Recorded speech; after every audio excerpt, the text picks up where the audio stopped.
La Mecque honorée, le sol le plus béni, le plus sacré sur terre. En son centre se trouve la maison sacrée de Dieu, le premier lieu créé pour les hommes afin d'adorer Allah uniquement et pour les regrouper sous l'étendard de la foi. C'est vers cette maison qu'on s'oriente pour les prières et c'est le symbole de l'unité des musulmans. C'est vers ce lieu béni que tout pèlerin musulman se dirige pour en faire le tour et sentir la paix.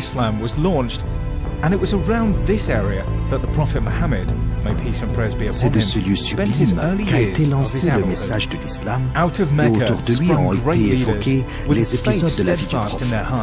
Dans l'enceinte de cette maison, de grands commandants militaires ont été formés et ont appliqué ce qu'ils ont appris de la meilleure manière et ont répandu à leur tour la religion à travers le monde. Tout au long de l'histoire, cette maison a été le pivot du monde musulman et le centre d'intérêt de tous, si bien qu'elle fut renouvelée et agrandie afin d'accueillir en son sein nombre de fidèles, circulants, humbles et prosternés.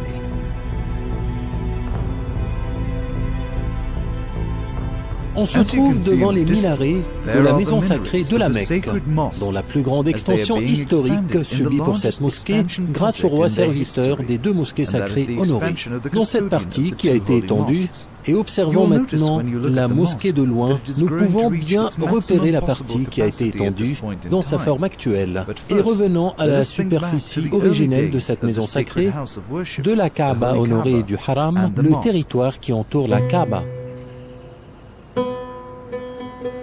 Cette Kaaba, qui a été la première maison de culte érigée ou consacrée aux gens, des savants attribuent sa construction aux anges. D'autres affirment que c'est Adam qui a construit cette maison, lorsque Abraham, paix sur lui, vint à cette vallée déserte. Il n'a pas construit cette maison, mais il a mis en hauteur ses sièges.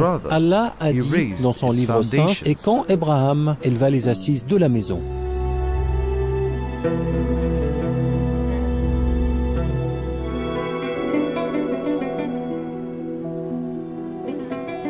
La Mecque comprend aussi de nombreuses autres mosquées dont l'histoire est liée à la biographie bénie du prophète, d'où vient leur charme. Nous allons faire le tour de ces mosquées et en profiter pour évoquer les événements importants qui s'y rattachent. Commençons par le lieu des rituels sacrés, Arafat.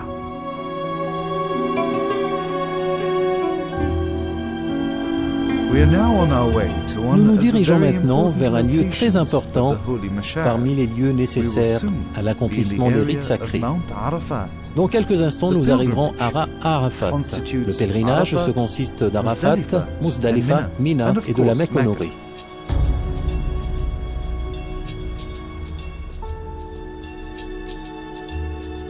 À Arafat, il y a deux mosquées dont l'une existe encore, la mosquée de Namira, et l'autre existait au pied du mont Ar-Rahma. Aujourd'hui, elle a disparu. Elle s'appelait Masjid as-Sakrat. Elle est supposée avoir existé à droite de celui qui escalade la montagne par le chemin aujourd'hui aménagé. Et on croit qu'elle fut édifiée à l'endroit où le prophète a prêché au pèlerinage d'adieu.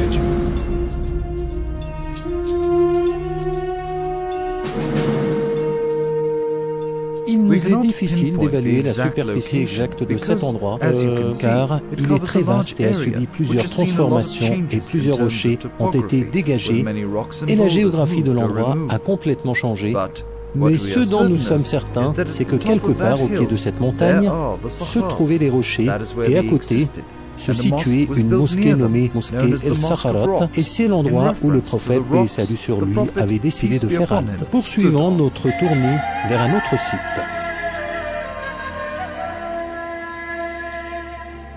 Les rochers ici signifient les rochers qui se situent au bas du mont Ar-Rahma. On dit que le prophète s'est arrêté sur son chameau, nommé Al-Qaswa, après avoir terminé son discours le jour de Arafat. Quant à la mosquée Namira, c'est une mosquée renommée, car c'est là où le prophète, paix et bénédiction sur lui, avait couplé les prières Zohr et Asr pendant le pèlerinage de Dieu. Il y avait prononcé un prêche précisant un nombre important des bases de la religion. On dit aussi que c'est là où les derniers versets du Coran sacré furent révélés.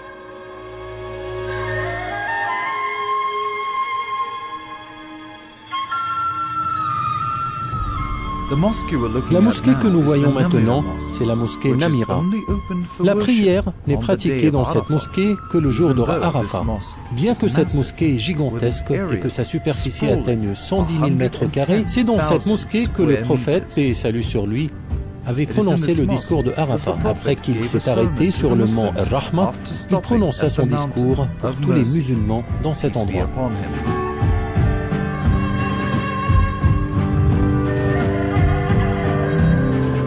La mosquée Namira est un lieu historique très important, car le prophète sallam s'y était arrêté après avoir prononcé son discours du pèlerinage d'adieu, qui clôt sa prophétie.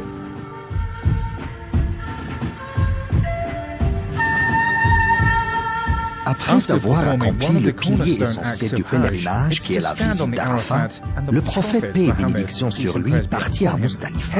Et c'est ainsi que procèdent les pèlerins jusqu'aujourd'hui. Là-bas, il y a une mosquée appelée Al-Mash'ar al-Haram, l'une des plus grandes mosquées de la zone des rituels sacrés.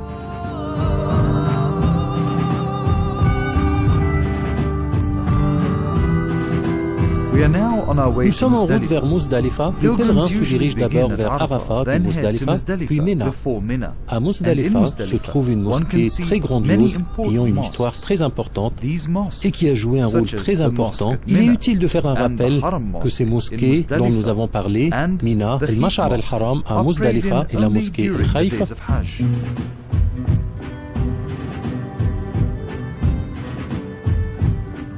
le pèlerin doit marcher 7 km environ de la mosquée Namira pour arriver à la mosquée Al-Mash'ar al-Haram, où il faut accomplir un des rituels du pèlerinage, coupler les prières al-Maghrib et à l'Aïcha.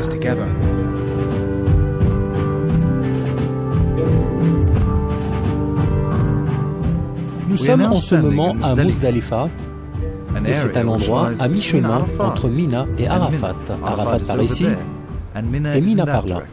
Et la mosquée que vous voyez devant nous, mes chers frères, est la mosquée d'Al-Mash'ar al-Haram. Invoquez Allah à Al-Mash'ar al-Haram.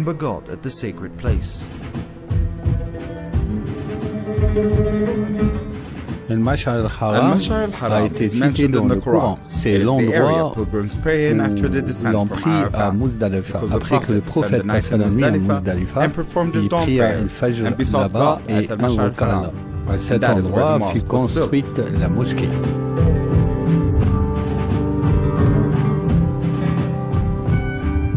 Un endroit très ancien qui remonte à l'époque pré-islamique.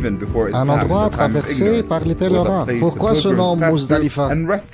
Quelle est sa signification? Muzdalifa signifie proche, un endroit qui rapproche de la Mecque, de la maison sacrée. La Mecque est la maison sacrée. Al-Mash'ar al-Haram, en arabe, l'endroit qui nous fait sentir qu'on est proche du Haram. Après Muzdalifa, Mina du Haram. Mina fait partie du Haram. Il faut savoir que la signification du mot Mish'ar est sentir. Alors nous sentons que nous sommes proches du Haram. De cette idée est venu le nom Mish'ar al-Haram.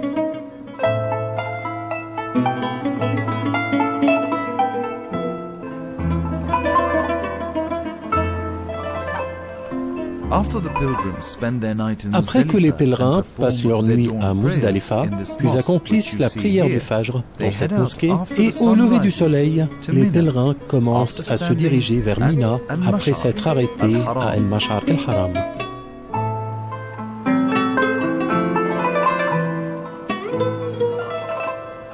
La distance entre la mosquée d'Al-Mash'ar al-Haram à Muzdalifa et celle de Khaïf à Mina est de 5 km, où les pèlerins accomplissent un autre rituel de pèlerinage, tel que pratiqué par le prophète lui-même, le jet de pierre.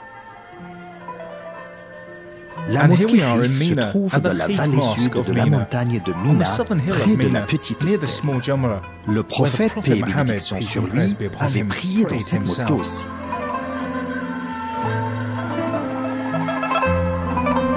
Ces 4 minarets que vous voyez, mes chers frères, sont les minarets de la mosquée El-Khif qui se situe au cœur de Mina. De cette direction, c'est Arafat et par là, la Mecque honorée. Nous sommes sur le site de pèlerinage de Mina où les pèlerins passent les jours de Tashrik et de l'Aïd. Le prophète sallam a prié à la mosquée Al-Khif. Certains récits rapportent que le prophète a dit que 70 prophètes prièrent dans cette mosquée, la mosquée Al-Khif. Celle-ci est la mosquée Al-Khaif. Étymologiquement, Al-Khaif signifie tout endroit plus élevé que le cours d'eau. Et Al-Khaif de Mina se trouve au bas de cette montagne. C'est l'une des montagnes de Mina qui s'appelle la montagne de Sarda. Plusieurs histoires ont été racontées au sujet de cette montagne. On a dit que 70 prophètes dont Moïse ont prié dans cette mosquée. Une autre histoire aussi cite que plus de 70 prophètes ont été enterrés dans cette mosquée. La mosquée Khaif a été reconstruite au début de l'époque abbasside. La mosquée a été rénovée à plusieurs reprises. La dernière s'était produite en l'an 1072 de l'Égypte bénie. Puis elle a été restaurée durant le régime actuel, règne du royaume de l'Arabie Saoudite. Et après ces travaux d'agrandissement bien effectués afin d'améliorer les services à l'intérieur, de nos jours, la mosquée Al-Khaif a atteint une superficie beaucoup plus grande que celle initialement constituée. La mosquée Al-Khaif est une mosquée à Mina. Le prophète alayhi salatu wassalam, on a dit que tout messager y a prié. Quel honneur pour cette mosquée d'avoir été un lieu de prière pour les prophètes et au pèlerinage d'adieu. Une autre mosquée de Mina a témoigné un événement important vécu par le prophète, mosquée d'Al-Baya, où les deux serments d'allégeance à Aqaba 1 et 2 furent prêtés à l'an 12 et 13 de la mission. C'était le prélude à la venue du prophète, le Hijra à Médine.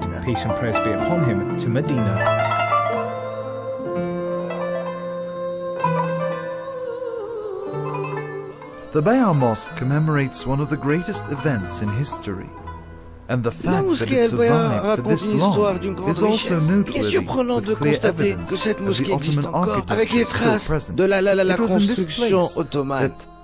Mais l'intérêt de cet endroit réside dans le fait que les musulmans prêtèrent serment d'allégeance et s'engagèrent à combattre les mécréants, à sacrifier leurs vies et leurs enfants et à protéger le prophète sallallahu alayhi wa sallam comme ils protégèrent leurs femmes, leurs âmes et leurs enfants.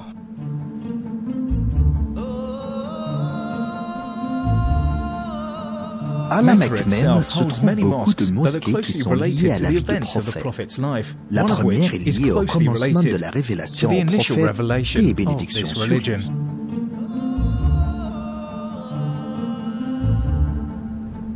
We are now on our way to Mount Nur, or the mountain of light, où se trouve la grotte de Hira.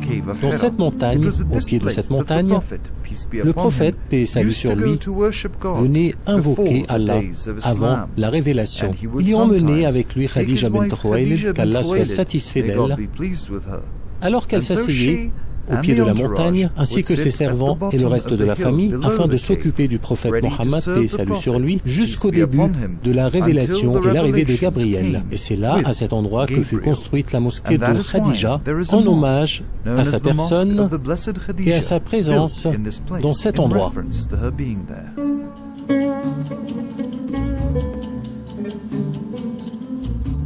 En face du cimetière sud se trouve une autre mosquée historique de la Mecque, appelée mosquée Al-Jinn ou Al-Haras. Cette mosquée témoigne de la totalité du message révélé au prophète pour toutes les créatures.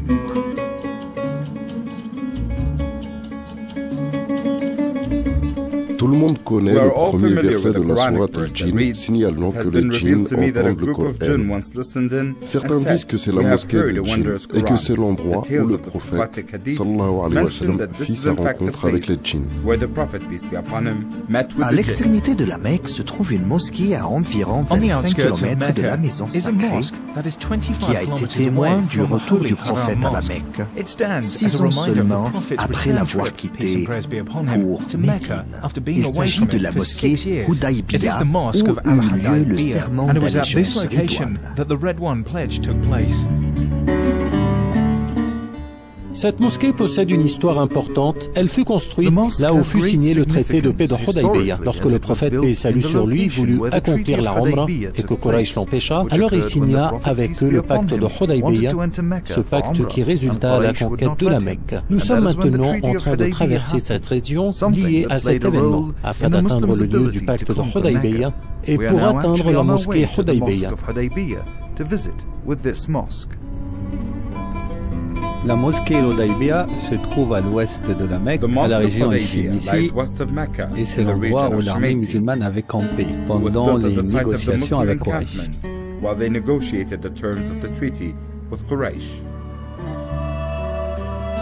La mosquée Al-Hudaybiyah a été érigée à l'endroit où avait eu lieu l'allégeance. L'allégeance d'Al-Radwan, lors les compagnons du prophète prêtèrent serment sous l'arbre. Cette mosquée joua un rôle dans la bataille d'Al-Hudaybiyah.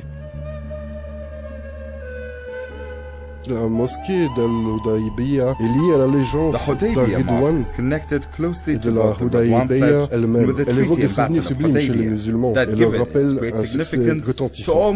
Et sur le plan diplomatique et politique, cet événement compte parmi les événements les plus importants achevés durant la vie du prophète Mohammed sallallahu alayhi wa sallam. Lorsque le prophète sallallahu alayhi wa sallam accepta de négocier un traité avec les mécréants. En l'an 8 de l'Hégire eurent lieu des événements historiques de l'ouverture de la Mecque. Deux mosquées sont liées à ces événements, l'une à la Mecque et l'autre sur son chemin. La veille du jour où la Mecque allait être prise, l'armée des musulmans avait campé dans une vallée du nord de la Mecque, appelée actuellement la vallée de Fatima, autrefois appelée Marizah. Nous sommes à présent arrivés à El Joumoum, un gouvernorat qui se trouve dans la région de Wadi Fatima. Sur ce site fut bâtie une mosquée appelée Mosquée Al-Fat. In this location, a mosque known as the Mosque of Al-Hashad was built. Cette mosquée a une grande valeur archéologique et historique. Lorsque le prophète, paix et salut sur lui, conquit la Mecque, à la 8e année de l'Hégire, il traversa cette région. Des variantes rapportent que le prophète vint à cet endroit avant la conquête de la Mecque. Alors, il y passa une nuit et pria, puis fit construire cette mosquée. Il ordonna les compagnons d'allumer le feu. Alors ce sont les flammes de la conquête. Le feu de la conquête. Puis donna le signal de départ vers la Mecque. La Mecque honorée abrite encore plusieurs endroits liés à l'événement de l'ouverture de l'Église. Parmi ceux-ci, il y a la mosquée à Raya ou l'étendard. Sur son emplacement, le prophète s'est tenu parmi les armées, y avait planté l'étendard et fit la prière. Alors la mosquée qui fut bâtie a pris ce nom. Nous sommes à présent sur une montagne très haute qui s'appelle le mont Es-Saïda.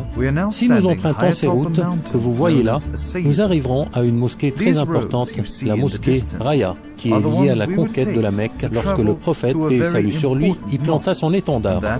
En arrivant par là, de cette direction, le prophète Mohammed, paix et salut sur lui, a conquis la Mecque à la 8e année de l'Hégire.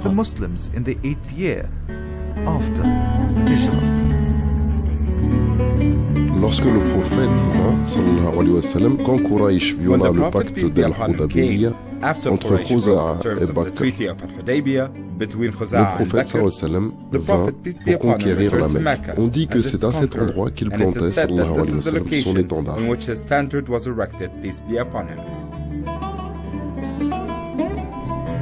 Alors c'est ici exactement que le prophète, paix et bénédiction sur lui, planta son étendard et entra à la Mecque.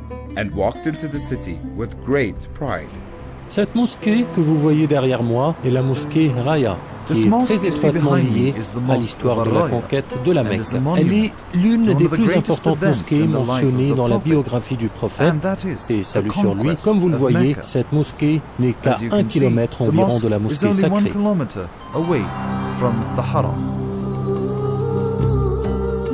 Voici la Mecque.